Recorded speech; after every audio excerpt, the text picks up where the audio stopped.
Buenas! Então, é um privilégio poder estar aqui nessa celebração, compartilhando um pouco da palavra de Deus como corpo, né? E como vocês sabem, algumas semanas atrás eu estive visitando a Aliança de Passo Fundo, né? E foi legal porque deu para matar a saudade de muita coisa que lá é bem diferente daqui, né? Eles estavam com uma celebração, um evento especial relacionado à Semana Farroupilha lá e tudo mais. Então, a aliança tinha virado um piquete, praticamente, né? Bandeira do Rio Grande do Sul, todo mundo piochado, chimarrão, café de chaleira, feijão mexido. E depois o almoço. Sim, bem legal. Só que eu achei bem legal esse estar lá com eles, claro, matar a saudade dos nossos irmãos em Cristo, ver o que Jesus tem feito para que o Evangelho avance lá ainda. Legal ver que eu não conhecia mais quase ninguém, né? Então isso é um bom sinal.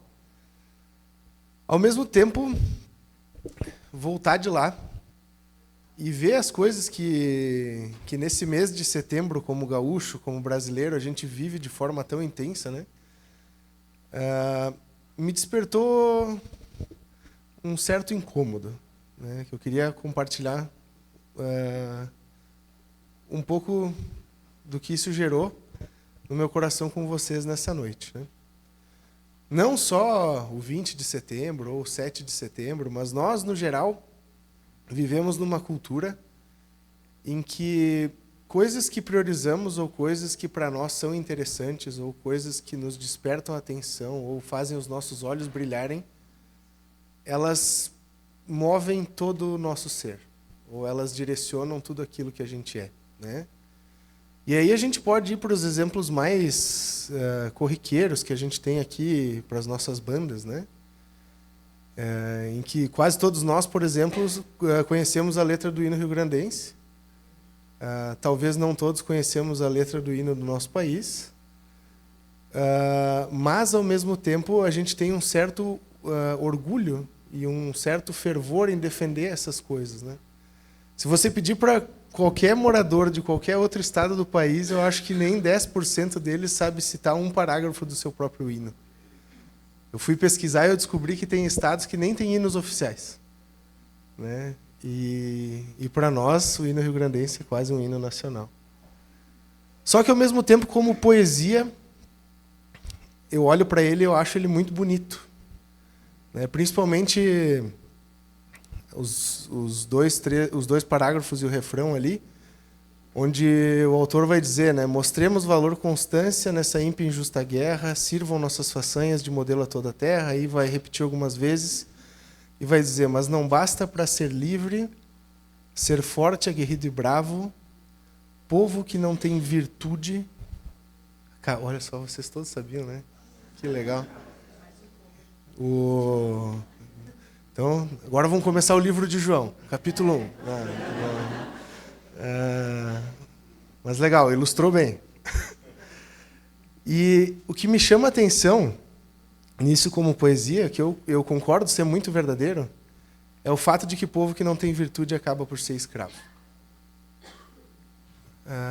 Qualquer coisa direciona, leva ou faz um povo se perder se ele não tem uma virtude que determina o seu cerne. O que ele é, o que ele deseja, o que ele faz, o que o move. E nessa noite eu queria conversar sobre como nós temos o privilégio de, justamente por termos virtude, não sermos escravos. Então, a virtude que o cristão tem, que é o que faz ele não ser ou não se tornar ou não se permitir ser escravo. E aí a gente vai olhar um trecho, vai falar mais sobre isso de maneira profunda, mas nós vamos entender, e sempre que eu falar virtude aqui, que a gente lembre e saiba e declare que Cristo é a virtude do cristão. Nada mais. Jesus Cristo, nosso Senhor Jesus Cristo, é a virtude que nos permite com que vivamos livres, sem ser escravos. Para isso, pessoal, nós vamos usar um trecho que está lá no livro de Atos.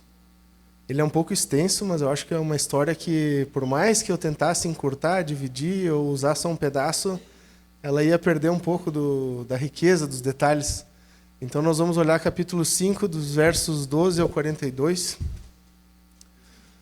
E antes de a gente olhar para essa história em si, eu acho que é legal a gente dar uma breve contextualizada. Então, quem quiser, vai indo para a sua Bíblia, em Atos capítulo 5, 12 e 42, mas vamos entender um pouco mais sobre o livro de Atos em si, certo? O livro tem autoria atribuída a Lucas, foi escrito por volta ali de 62, 70 depois de Cristo, e a gente pode classificar ele como um livro histórico. Por que é importante a gente frisar isso? Porque muitas coisas que Deus moveu através do seu Espírito Santo, da sua poderosa mão, ali nessa igreja primitiva que surgia naquele momento específico do cristianismo, a gente não pode tomar como regra, né? Mas pode sim lembrar como história. Então, também a gente não pode limitar a Deus, mas é importante a gente entender que tem certas coisas que são muito específicas para o objetivo e para o período que Deus usou e moveu esse povo aqui, relatado por Lucas em Atos. O livro, então, vai retratar o período em que Jesus sobe aos céus ali e a expansão inicial do cristianismo. Ele serve como se fosse uma continuação do próprio Evangelho de Lucas ali, e ele vai narrar o surgimento da igreja primitiva, o ministério dos apóstolos, especialmente de Pedro e Paulo, e a disseminação do cristianismo entre judeus e gentios. Então, a gente pode dizer que o público-alvo original de Lucas, ao escrever Atos ali, eram tanto cristãos judeus quanto gentios, e ele buscava encorajá-los na sua fé e confirmar a legitimidade dessa missão que os apóstolos, então, estavam cumprindo. Se a gente precisasse resumir o tema central de Atos em um breve parágrafo, a gente poderia dizer que a ideia dele, o propósito dele é transmitir a mensagem soberana do reino de Deus, iniciada por Jesus, confiada aos apóstolos e estendida a todos os povos através da sua proclamação, inclusive nós no dia presente. Então, com isso em mente, agora sim eu acho legal a gente fazer a leitura desse trecho, e aí depois a gente vai conversar então sobre alguns dos motivos pelos quais o verdadeiro cristão, por causa da sua virtude, não se permite ou não vive mais como escravo, tá bom? Capítulo 5, verso 12, vai dizer o seguinte: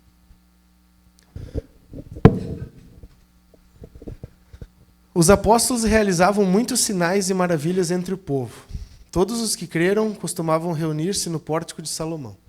Dos demais, ninguém ousava juntar-se a eles, embora o povo os tivesse em alto conceito.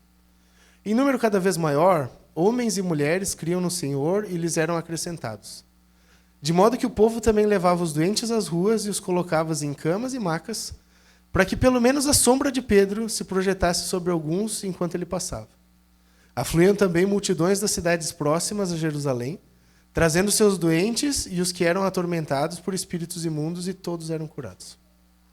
Então o sumo sacerdote e todos os seus companheiros, membros do partido dos saduceus, ficaram cheios de inveja. Por isso mandaram prender os apóstolos, colocando-os numa prisão pública. Mas durante a noite um anjo do Senhor abriu as portas do cárcere, levou-os para fora e disse: dirijam-se ao templo e relatem ao povo toda a mensagem dessa vida. Ao amanhecer, eles entraram no pátio do templo, como haviam sido instruídos, e começaram a ensinar o povo. Quando chegaram, o sumo sacerdote e seus companheiros convocaram o sinédrio, toda a assembleia dos líderes religiosos de Israel, e mandaram buscar os apóstolos na prisão. Todavia, ao chegarem à prisão, os guardas não os encontraram ali. Então voltaram e relataram: encontramos a prisão trancada com toda a segurança, com os guardas diante das portas, mas quando as abrimos não havia ninguém. Diante desse relato, o capitão da guarda do templo e os chefes dos sacerdotes ficaram perplexos, imaginando o que teria acontecido. Nesse momento chegou alguém e disse: os homens que os senhores puseram na prisão estão no pátio do templo ensinando o povo. Então, indo para lá com os guardas, o capitão trouxe os apóstolos, mas sem uso de força, pois temiam que o povo os apedrejasse. Tendo levado os apóstolos, apresentaram-nos ao sinédrio para serem interrogados pelo sumo sacerdote, que lhes disse: demos ordens expressas a vocês para que não ensinassem nesse nome. Todavia, vocês encheram Jerusalém com sua doutrina e nos querem tornar culpados do sangue deste homem.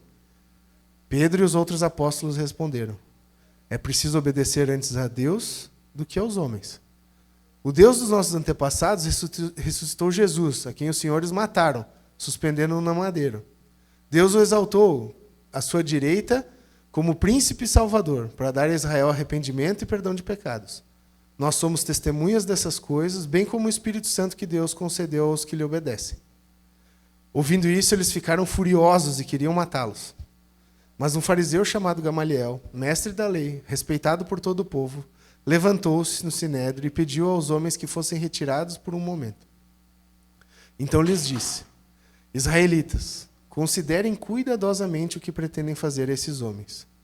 Há algum tempo apareceu Teudas, reivindicando ser alguém a cerca de 400 homens, e cerca de 400 homens se juntaram a ele. Ele foi morto, todos os seus seguidores se dispersaram e acabaram em nada. Depois dele, nos dias do recenseamento, apareceu Judas o Galileu, que liderou um grupo em rebelião. Ele também foi morto e todos os seus seguidores foram dispersos. Portanto, nesse caso, eu os aconselho: deixem esses homens em paz e soltem-nos. Se o propósito ou a atividade deles for de origem humana, fracassará. Se proceder de Deus, vocês não serão capazes de impedi-los, pois se acharão lutando contra Deus. Eles foram convencidos pelo discurso de Gamaliel, chamaram os apóstolos e mandaram açoitá-los. Depois ordenaram-lhes que não falassem no nome de Jesus e deixaram-nos sair em liberdade. Os apóstolos saíram do sinédrio alegres por terem sido considerados dignos de serem humilhados por causa do nome.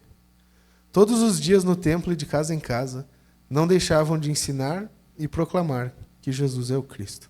Vamos orar, pessoal.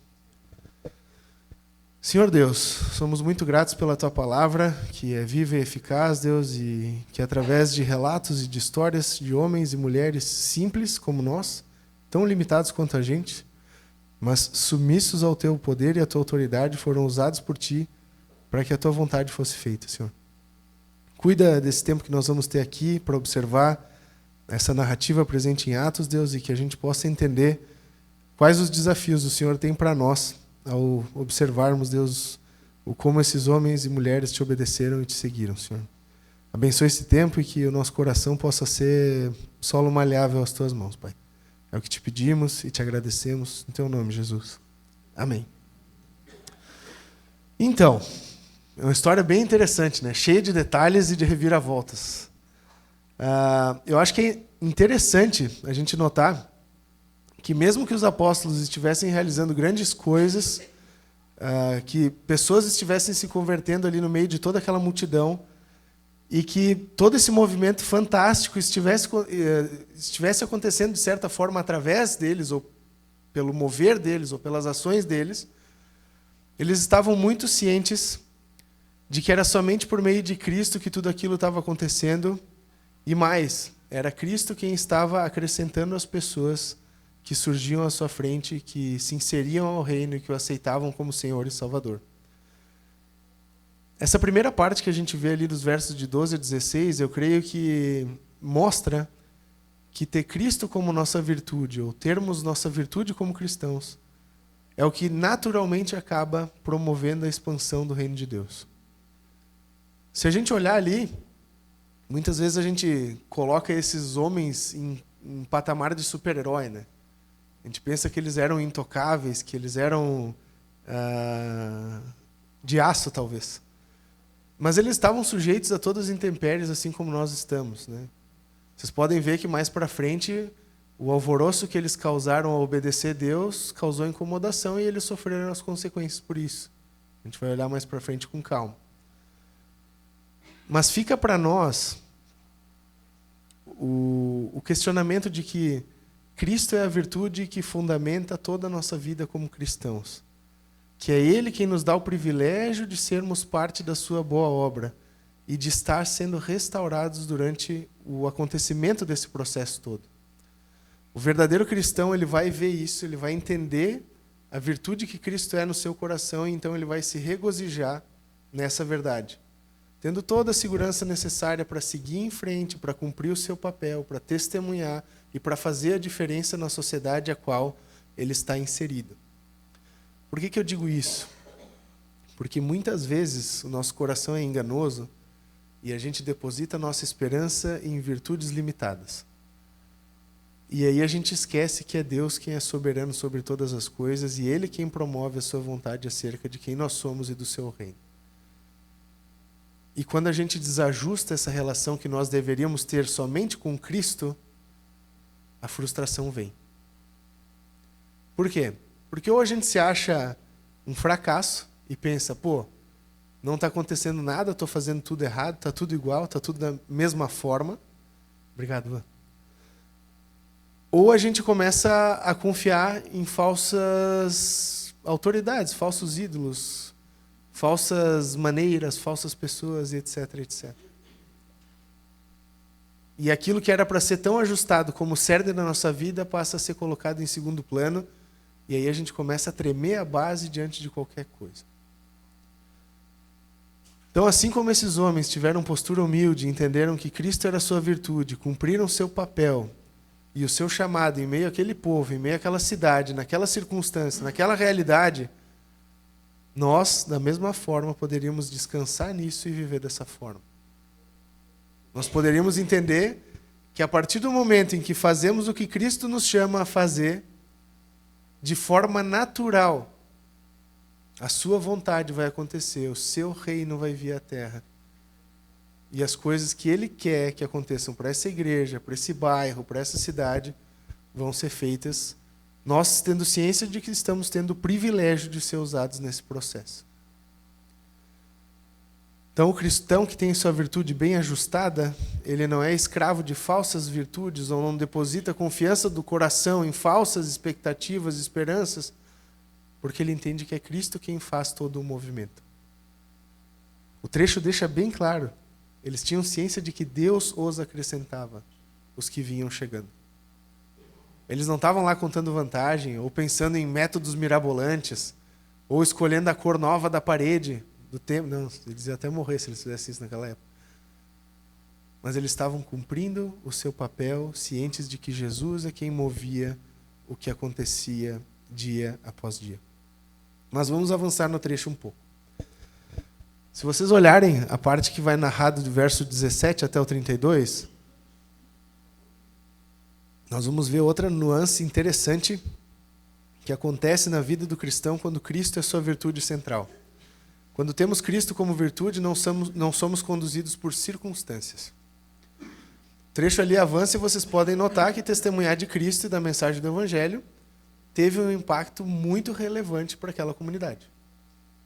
Ao ponto de, vocês pensem, vamos traduzir esse impacto para os dias de hoje.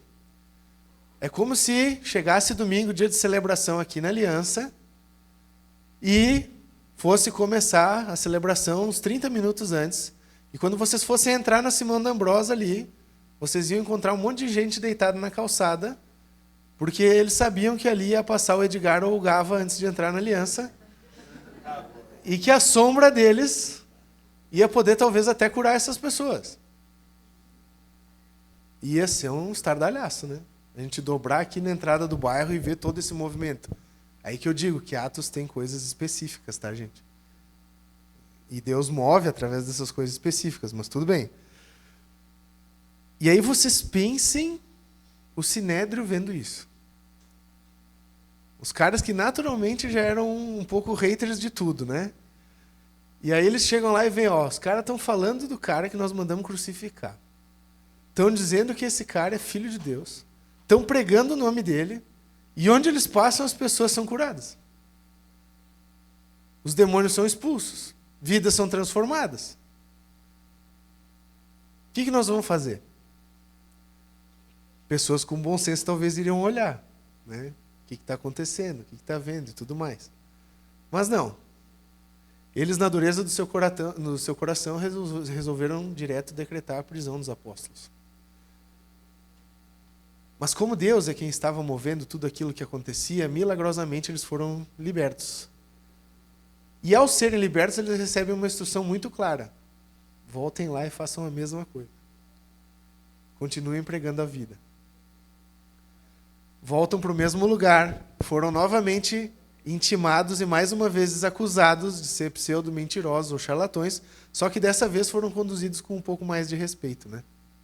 Porque o povo gostava deles. Eles faziam diferença ali onde eles estavam. E aí aqui eu pergunto para vocês, vamos fazer uma pequena pausa. Vocês acham que mentirosos, charlatões, ou até mesmo pessoas simplesmente convencidas, ao estarem na posição que esses apóstolos estiveram, ao serem presos, ao serem milagrosamente libertos, teriam voltado a fazer a mesma coisa? Não. Eles tinham tanta convicção de que Cristo era a sua virtude, que se o anjo tivesse falado para eles, vocês vão para lá amanhã, vão fazer as mesmas coisas e vão matar vocês, eles teriam ido. Jamais. Logo ao saber que foram libertos através de um milagre ali na situação do cárcere, eles teriam picado a mula se fossem decidir pela carne. Mas não foi a questão. Quando o cristão tem Cristo como sua virtude, ele naturalmente passa a ser convicto do chamado que ele tem. Assim como os apóstolos estavam certos, né, de que Cristo os tinha chamado para aquela missão, confiado aquela tarefa de pregar o reino e evangelizar ali naquele lugar, eles não se deixaram se conduzir por simples circunstâncias. E aqui eu digo simples bem entre aspas, tá, pessoal? Porque eles sabiam que a vida deles corria risco a cada instante. Compreender a obra de Cristo nas nossas vidas traz coragem necessária para que a gente tenha prazer em cumprir a nossa missão.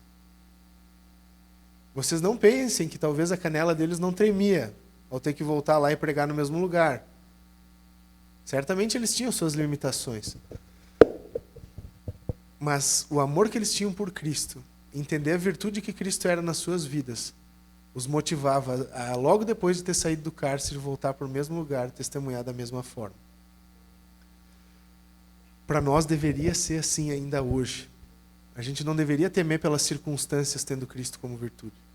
E muitas vezes a gente teme. Muitas vezes as nossas circunstâncias hoje são temor aos homens. A opinião que eles vão ter a respeito de quem nós somos ou do que nós somos na vida dessas determinadas pessoas.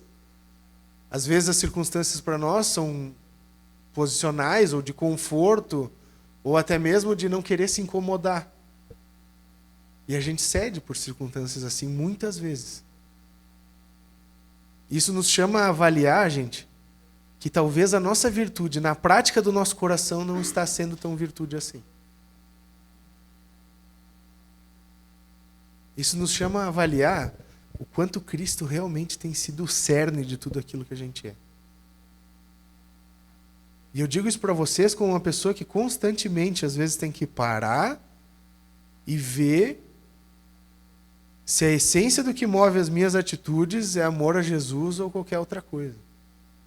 Porque às vezes a gente se permite entrar no automático por querer fugir de um conflito ou de uma luta iminente que nós temos na frente aí. Eles poderiam dar todas as justificativas para Deus. Pô, Jesus, se nós voltar lá, os caras vão nos matar. E aí quem que vai falar?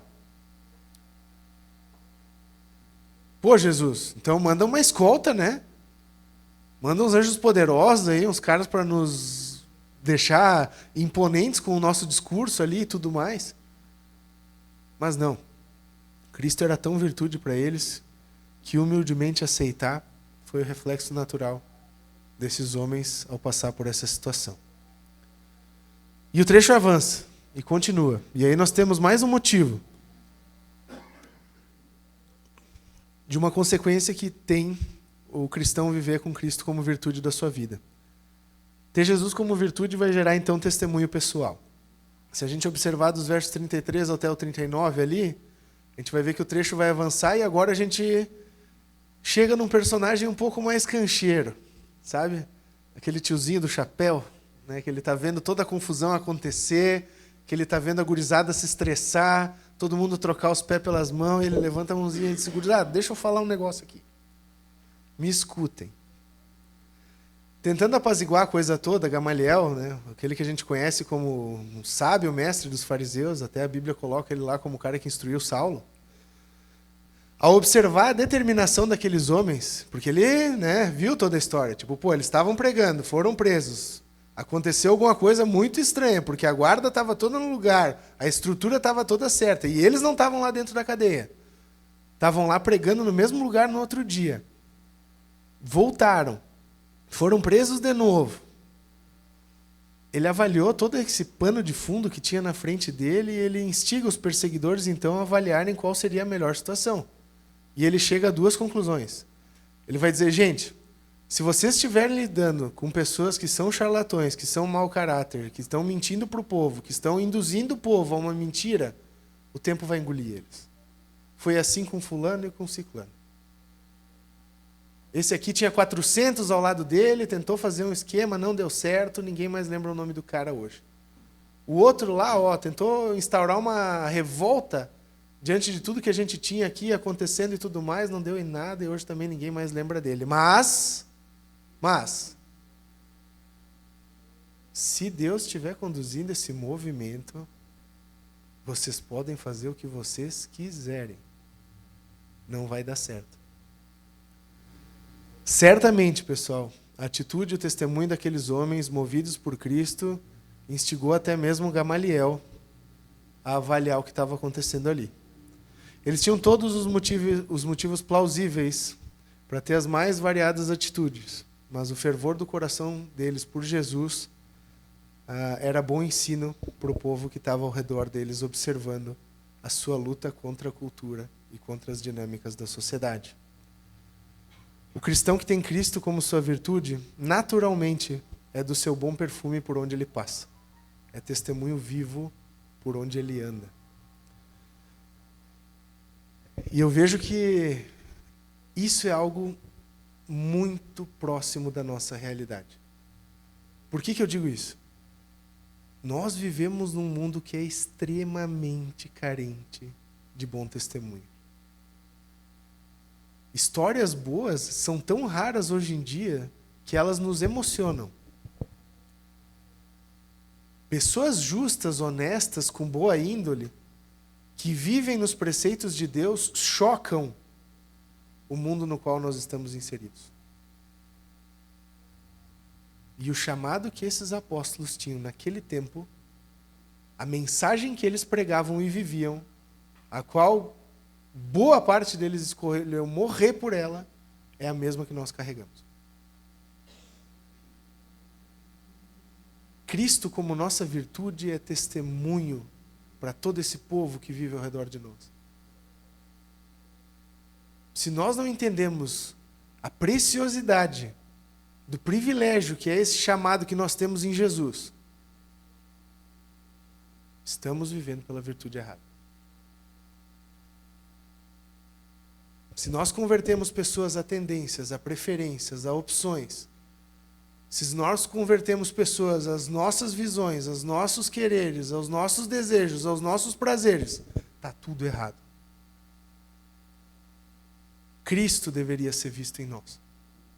O amor que nós temos por Cristo, a autoridade de Cristo nas nossas vidas, a dependência que nós temos dele, é o que deveria transparecer dos nossos corações de forma natural. Mesmo diante de qualquer circunstância, dificuldade ou temor.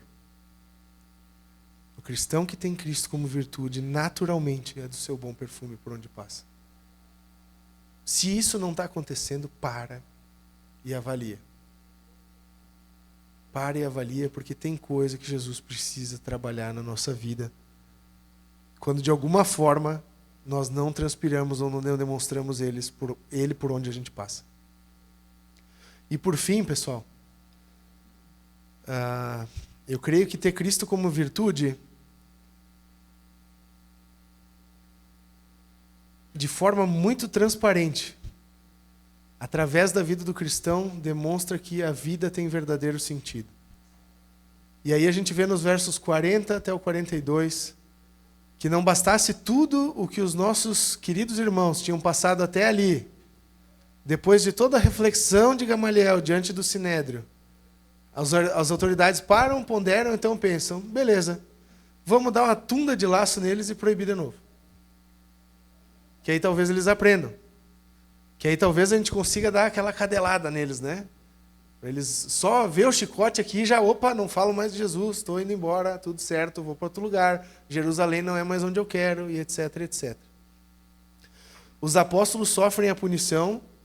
E qual a atitude que eles têm em seguida?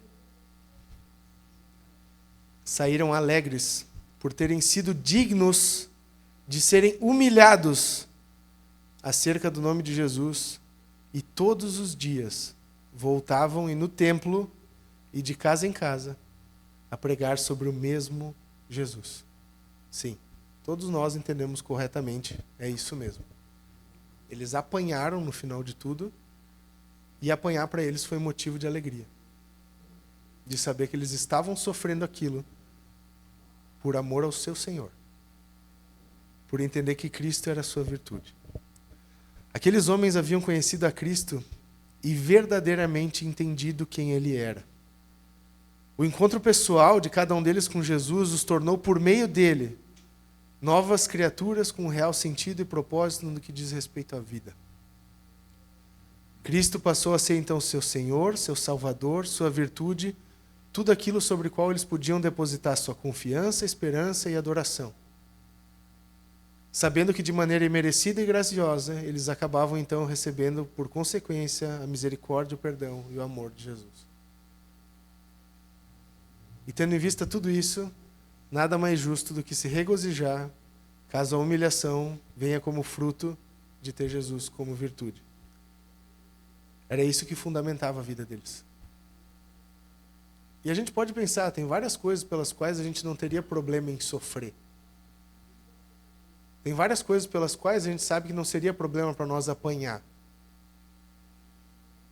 Eu apanharia tranquilo para salvar a Michele de alguma dor, para livrar o Gabriel de alguma coisa a qual ele fosse sofrer. Eu apanharia tranquilo para privar eles de qualquer coisa que eu soubesse que talvez eu pudesse, de alguma forma, fazer com que eles não sofressem consequências negativas. Porque eles são parte da minha vida. Eu não consigo viver sem eles ou imaginar nossa família separada, segmentada e etc, etc. Jesus tinha transposto o limite desse amor para aqueles caras. Eles conseguiam viver, sim, essa dinâmica de família, etc e tudo mais, mas com Cristo na frente de tudo isso. Ainda hoje a gente tem a oportunidade de viver esse padrão de relação íntima e verdadeira com o nosso Senhor. Basta a gente ter Ele como virtude. Se Jesus não for nossa virtude, se Jesus não for nosso fundamento, Ele vai ser mais uma coisa na galeria das coisas legais que a gente tem no nosso coração, nos nossos pensamentos. E são tantas. Se Jesus for nossa virtude, Ele vai mover a nossa vida. Ele vai nos usar como ferramentas. E Ele vai trabalhar nas nossas vidas durante todo esse processo. E é aí que a gente tem que, sim, no silêncio do nosso quarto, no sozinho dos nossos pensamentos, avaliar o quanto a gente tem considerado Cristo como virtude ou não. Da boca para fora a gente pode dizer muita coisa. De aparência a gente consegue sustentar muita coisa durante muito tempo. Mas esse mesmo Jesus conhece o nosso coração. Ele sabe. Ele sabe tudo o que precisa acontecer. Ou como as coisas estão acontecendo, para que Ele seja a nossa virtude. Só para a gente não perder o fio da meada, então, até aqui, pessoal, com base em Atos 5, do 12 ao 42, a gente falou hoje sobre 4 motivos pelos quais o cristão com virtude, e que fique bem claro, que a virtude do cristão é Cristo, não acaba por ser escravo. Com Cristo como virtude, a gente tem o privilégio de observar a expansão do reino. Nós não temos nossas vidas conduzidas por circunstância. Naturalmente, a gente testemunha de quem é nosso Senhor para as pessoas ao nosso redor e passamos a ter verdadeiro sentido nas nossas vidas. Sentido pelo qual vale a pena viver e entregar quem nós somos. Qual que é o impacto prático em relação a esse trecho do que diz respeito às nossas vidas, então? Primeiro impacto.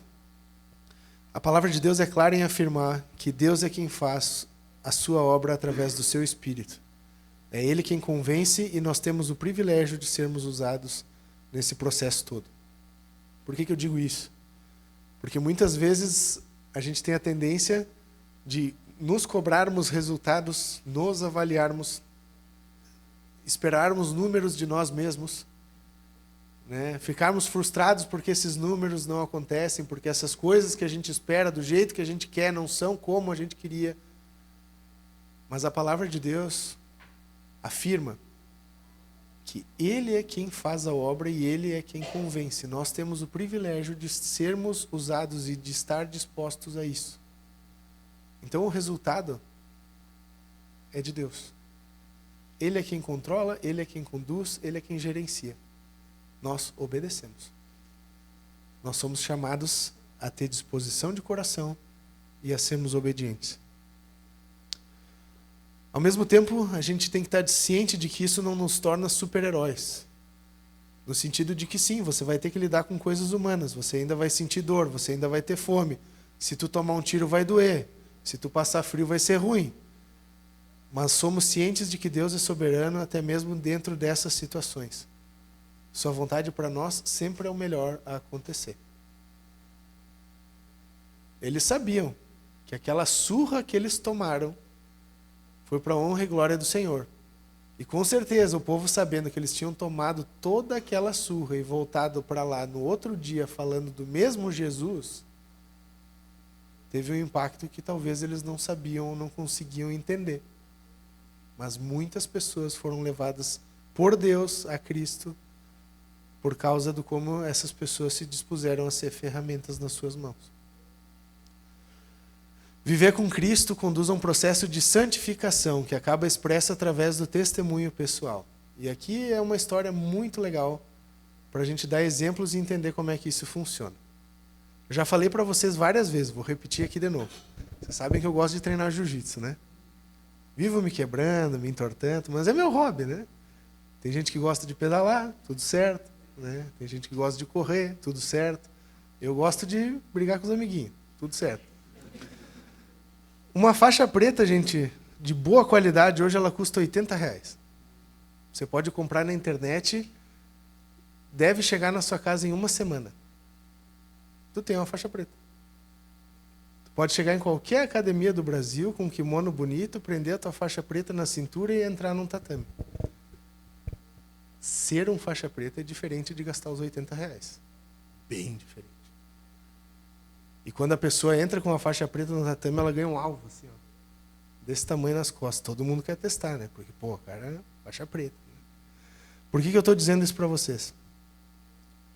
Ter cara de crente, cheiro de crente, roupa de crente, igreja de crente, grupo célula de crente, amigo crente, é fácil ter. Ser crente de verdade impacta naturalmente em processo de santidade. Então, se tu tá com todos os teus pecados de estimação dos 20 anos atrás, de quando tu te converteu, acende as luzes do painel. Para no mecânico aqui, ó, palavra de Deus, e tenta entender tudo que está errado. Porque Jesus não nos chama de boca para fora ou de aparência, não. Que a gente possa entender que isso é um processo muito sério. E que quando a gente escolhe ter Jesus como Senhor, deixar Ele conduzir as nossas vidas, é natural que aconteça o testemunho pessoal e o processo de santidade na nossa vida. Ah, fofo, então temos que levitar. Não, é isso que eu estou falando. Tem pecados que talvez você vai ter que lutar a vida inteira contra, mas Jesus quer o teu coração disposto para que essa luta aconteça a vida inteira, se for necessário. Ao mesmo tempo, tem muitas coisas que Jesus vai trabalhar e vai extinguir do teu coração pela graça do Espírito dele atuando em quem tu é. Então, abre o olho para esse processo. Acho que o trecho evidencia bastante sobre isso. Outra verdade que impacta as nossas vidas, que a história transmite também, é que o mundo em que a gente vive, assim como o trecho, ainda é bem carente da virtude que nós temos, o nosso Senhor Jesus Cristo. E parte do chamado de todo cristão é ensinar e testemunhar sobre Jesus. Não é só teu facilitador. Não é só a galera que dá estudo aqui na frente. Não são só os presbíteros. Todo cristão tem o privilégio de ensinar o que ele sabe de Jesus onde quer que ele esteja. Ah, mas eu sei pouco, fofo.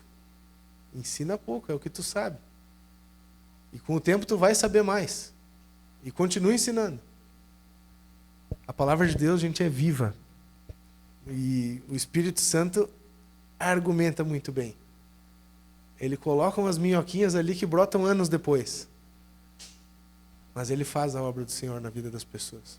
Então, se dispõe a se mover de Deus para que isso possa estar acontecendo. E por fim, esse processo todo em nossas vidas, ele não se dá por osmose, né? A gente vai precisar negar o eu mesmo, a nossa carne, negar os nossos prazeres muitas vezes, os privilégios que a gente acha que tem, conhecer as Escrituras, ter o hábito de orar, pedir perdão, perdoar, para que sejamos verdadeiramente conduzidos por Cristo em nossa vida.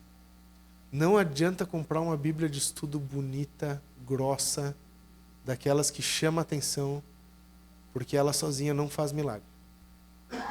Não adianta ter o aplicativo com todas as cores, que se tu falar 3 palavras, ele acha o versículo exato, se tu não usar o conteúdo daquele texto ali diariamente.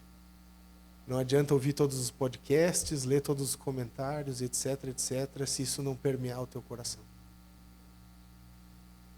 A gente tem que, sim, viver uma relação saudável e equiparada, de conhecer as Escrituras, relacionar-se com o nosso Senhor e permitir ser transformado por Ele no meio desse processo todo. Aí sim, estaremos vivendo Cristo como virtude de maneira muito bem ajustada. Aplicação prática para nós, então, pessoal, deixo para mim também, é que a gente invista tempo nessa semana avaliando sobre qual tem sido a virtude das nossas vidas. E aqui eu desafio, tenha coragem de admitir que talvez não tenha sido Jesus no momento, ou que não esteja sendo.